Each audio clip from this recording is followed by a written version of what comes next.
ये कहानी एक फीमेल स्टूडेंट की है। उसका नाम पूजा था। एक दिन पूजा अपने स्कूल के बाद ट्यूशन्स लेकर घर वापस लौट रही थी। उस दिन ट्यूशन्स थोड़ी लेट तक चली। इस वजह से पूजा को घर निकलने में थोड़ी देरी हो गई।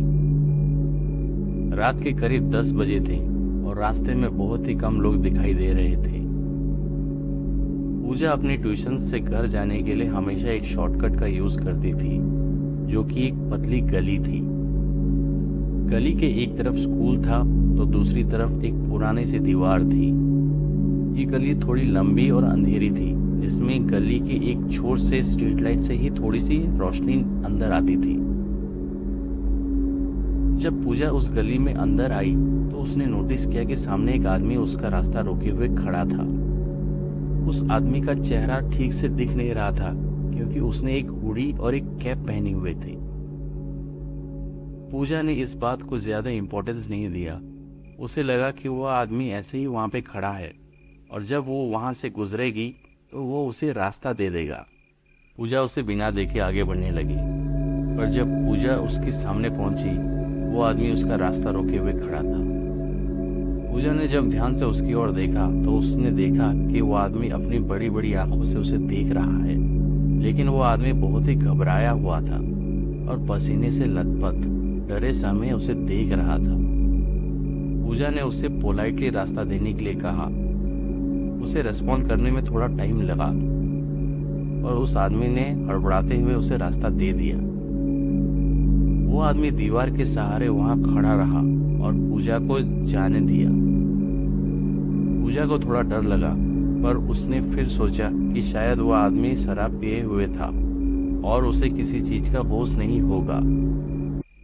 अगली सुबह स्कूल जाने से पहले पूजा न्यूज़ देख रही थी, पर अचानक उसने कुछ ऐसा देखा जिसे देख वो रोने लगी। पास खड़े उसकी मम्मी ने इसकी वजह पूछी तो पूजा ने न्यूज़ दिखाते हुए कहा कि पिछली रात एक लड़की का रेप और मर्डर हुआ। ये सब उसी शॉर्टकट वाली गली में हुआ जिससे वो हमेशा लेती थी।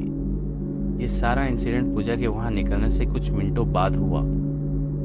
मर्डर करने वाला वही आदमी था जिसने पूजा का रास्ता पिछली रात रोका था। पूजा बहुत ही डर गई थी और उसे कुछ समझ नहीं आ रहा था। पूजा ने अपने मम्मी को ये सारी बात बता दी और उन्हें पुलिस को बुलाकर अपना स्टेटमेंट देने के लिए कन्विंस किया।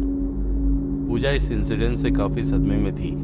उसे ये समझ नहीं आ रहा था कि उस आदमी ने उसे नुकसान पहुंचाए बिना छोड़ कैसे दिया। पूजा रात को ये सब सोच सो नहीं पा रही थी। पूजा ने अपने पेरेंट्स को उस आदमी से मिलने के लिए कन्विंस किया। अगले दिन पूजा जेल में उस आदमी से मिली और उससे पूछा कि उसने उसे बिना हर्ट किए जाने कैसे दिया, जबकि विक्टिम से पहले ये दोनों मिले थे।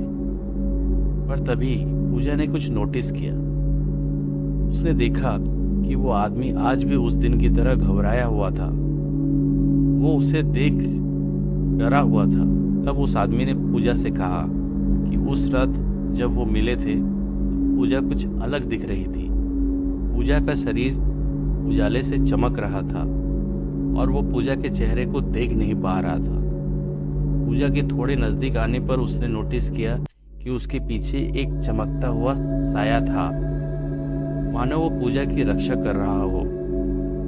आदमी ने ये देख इसलिए डरते हुए उसे रास्ता दे दिया।